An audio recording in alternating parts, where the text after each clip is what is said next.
Que se passe-t-il réellement lorsque nous mourons?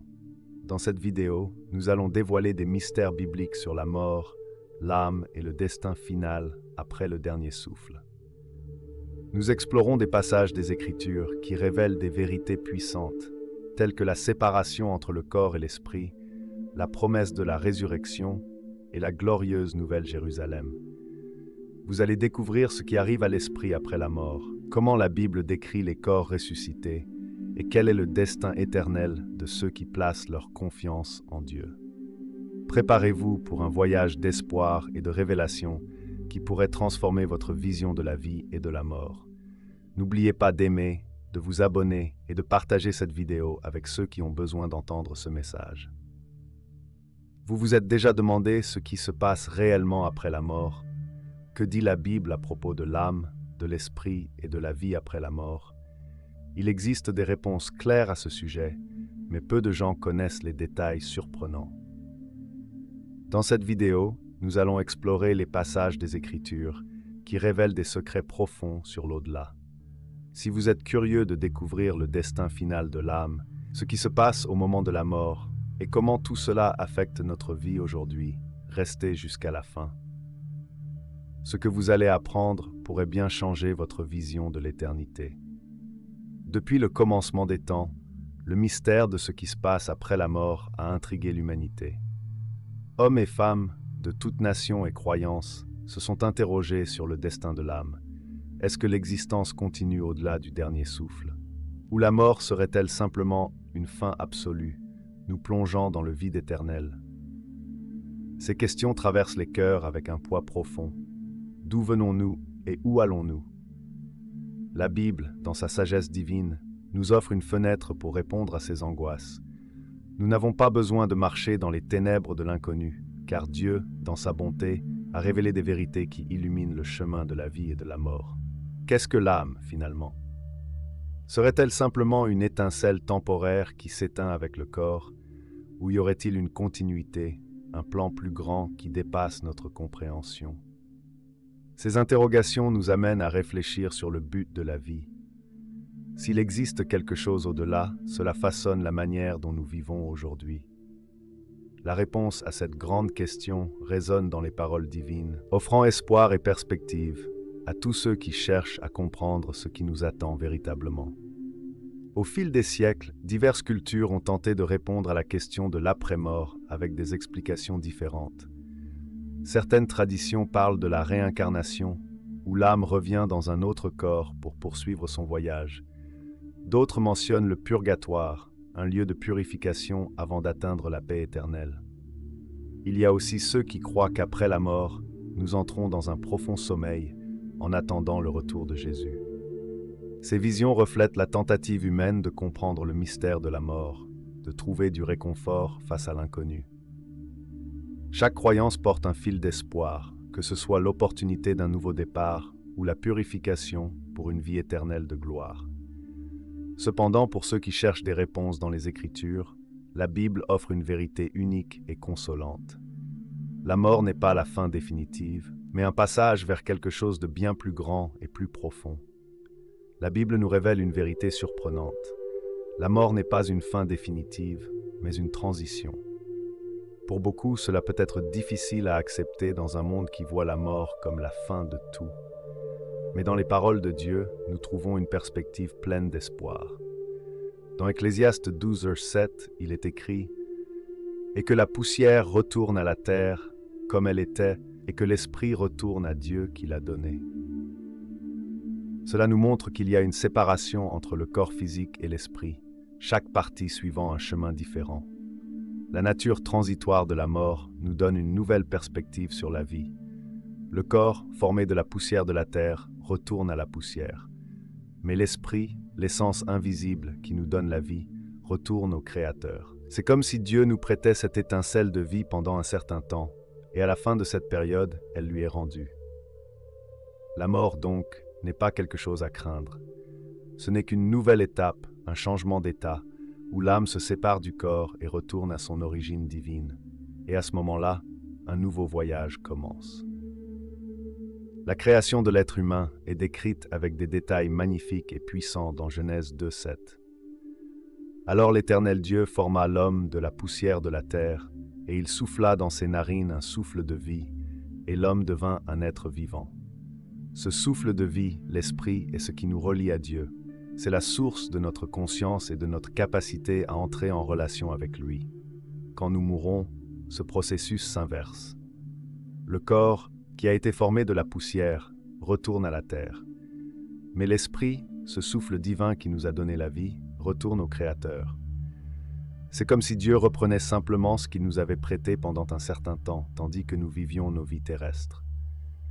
Cela nous rappelle que, même dans la mort, nous restons entre les mains de Dieu. Ce retour de l'esprit à son Créateur est une preuve du soin et du plan divin.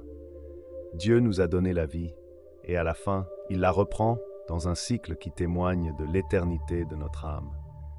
Mais que se passe-t-il avec cet esprit qui retourne à Dieu? La réponse réside dans les promesses que la Bible nous offre. Dans 2 Corinthiens 5:8, l'apôtre Paul nous révèle une vérité profonde. Nous préférons être absents du corps et présents auprès du Seigneur. Pour ceux qui croient en Jésus, la mort n'est pas un saut dans l'inconnu, mais une transition immédiate vers la présence de Dieu. N'est-il pas merveilleux de penser que lorsque nous quittons ce monde, nous pouvons être immédiatement avec le Créateur? La mort, pour le chrétien, est la porte d'entrée vers une réalité glorieuse.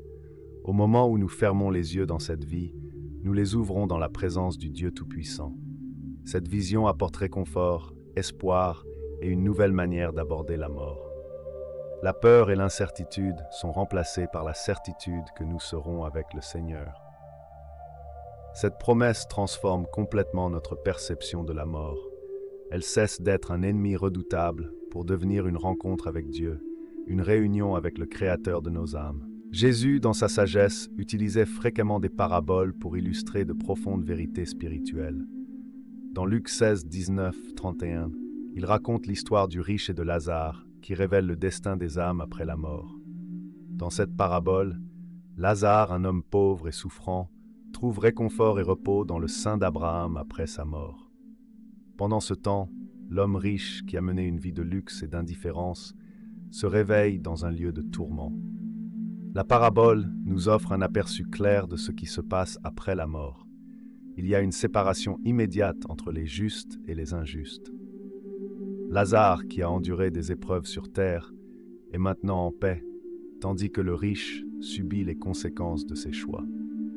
Cette histoire ne nous enseigne pas seulement sur le destin des âmes, mais elle apporte également une leçon importante sur les conséquences de nos choix dans la vie terrestre. Bien que cette parabole utilise des images symboliques et ne doivent pas être interprétées littéralement dans tous ses détails, elle met en lumière des vérités essentielles. La vie continue après la mort. Nos choix sur terre ont des implications éternelles, et il y a une séparation entre ceux qui ont vécu selon la volonté de Dieu et ceux qui ont rejeté cette volonté.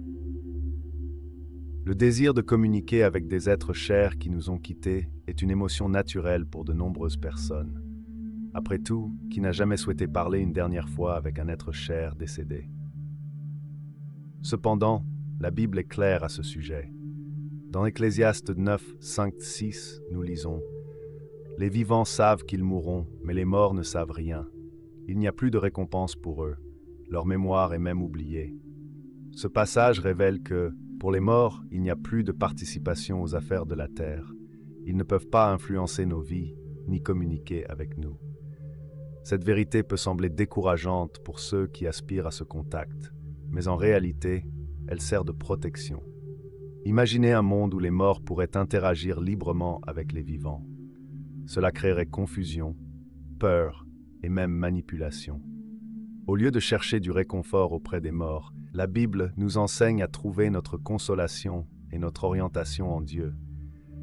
Il est notre source de sécurité et de direction, et c'est en lui que nous trouvons la paix pour nos âmes. Dans Ésaïe 8, 19, nous lisons « Quand on vous dira « Consultez les médiums et les devins », un peuple ne doit-il pas consulter son Dieu? Faut-il consulter les morts en faveur des vivants? Ici, Dieu nous rappelle qu'il est le seul vers qui nous devons nous tourner pour chercher des conseils et de la sagesse. La mort, malgré sa gravité, n'est pas la fin pour ceux qui sont en Christ. la Bible nous donne une promesse glorieuse, la résurrection des morts. Dans 1 Thessaloniciens 4, 13-18, Paul écrit des paroles d'espoir. Nous ne voulons pas, frères et sœurs, que vous soyez dans l'ignorance au sujet de ceux qui dorment, afin que vous ne vous attristiez pas comme les autres, qui n'ont pas d'espérance. Il continue en expliquant que lorsque Jésus reviendra, ceux qui sont morts en Christ ressusciteront d'abord, puis ceux qui seront encore vivants seront enlevés pour rencontrer le Seigneur dans les airs. Ce moment sera la grande réunion de la famille de Dieu. Ceux qui ont été séparés par la mort seront réunis à nouveau, et il n'y aura plus jamais de séparation. Paul décrit cet événement avec émotion et espoir, en laissant clairement entendre qu'il n'y aura pas seulement une résurrection, mais qu'elle sera suivie d'une transformation glorieuse. Les corps mortels, qui souffrent de faiblesse et de maladie, seront transformés en corps glorifiés, adaptés à l'éternité. Cette promesse de résurrection apporte du réconfort à ceux qui ont perdu des êtres chers. Savoir que la séparation n'est que temporaire donne la force d'affronter la douleur et la nostalgie, avec la certitude qu'un jour, tous les enfants de Dieu seront réunis pour toujours. Aqui está a tradução do texto para o français, mantendo o sentido original. Dans Corinthiens 15, 42-44, Paul nous offre une vision impressionnante de la nature des corps ressuscités. Il dit « On sème un corps corruptible, il ressuscite incorruptible. On sème dans le déshonneur, il ressuscite dans la gloire. On sème dans la faiblesse, il ressuscite dans la puissance. On sème un corps naturel, il ressuscite un corps spirituel. » Dans cette analogie, Paul compare le corps à une graine de plante. Lorsque la graine est plantée, elle semble insignifiante, sans vie. Cependant, lorsqu'elle germe, elle se transforme en quelque chose de complètement nouveau et magnifique. De la même manière, nos corps actuels sont fragiles, sujets à la maladie et à la mort. Mais, au moment de la résurrection, ils seront transformés en corps glorifiés, pleins de vie et de puissance, semblables au corps ressuscité de Jésus. Ces corps ressuscités seront libérés des limitations de nos corps actuels.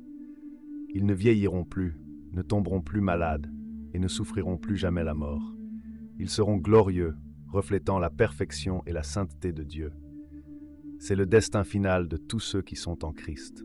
Un corps ressuscité, incorruptible, préparé pour vivre éternellement en la présence de Dieu. Le livre de l'Apocalypse nous offre une vision spectaculaire de l'avenir que Dieu a préparé pour ses enfants. Dans les chapitres 21 et 22, Jean décrit la Nouvelle Jérusalem, un lieu d'une beauté incomparable où Dieu habitera avec son peuple pour toujours. La ville céleste est décrite comme ayant des rues d'or pur, transparentes comme du verre, et un fleuve d'eau de vie clair comme du cristal. Cependant, ce qui rend vraiment la Nouvelle Jérusalem spéciale, ce ne sont pas ses caractéristiques physiques, aussi merveilleuses soient-elles. Ce qui rend cet endroit unique, c'est la présence de Dieu. Dans Apocalypse 21, 3-4, nous lisons « Voici le tabernacle de Dieu avec les hommes. Il habitera avec eux, ils seront son peuple, et Dieu lui-même sera avec eux. Il essuiera toute larme de leurs yeux, et la mort ne sera plus. Il n'y aura plus ni deuil, ni cri, ni douleur. » Cette vision nous donne une idée claire de ce qui nous attend. Un lieu où toute douleur et souffrance cesseront. Là-bas, il n'y aura plus d'adieu, ni de cœur brisé. Nous serons dans la présence de Dieu, expérimentant une joie et une paix qui dépassent toute compréhension humaine. C'est le destin final pour tous ceux qui font confiance au Seigneur, l'éternité dans la glorieuse présence de Dieu.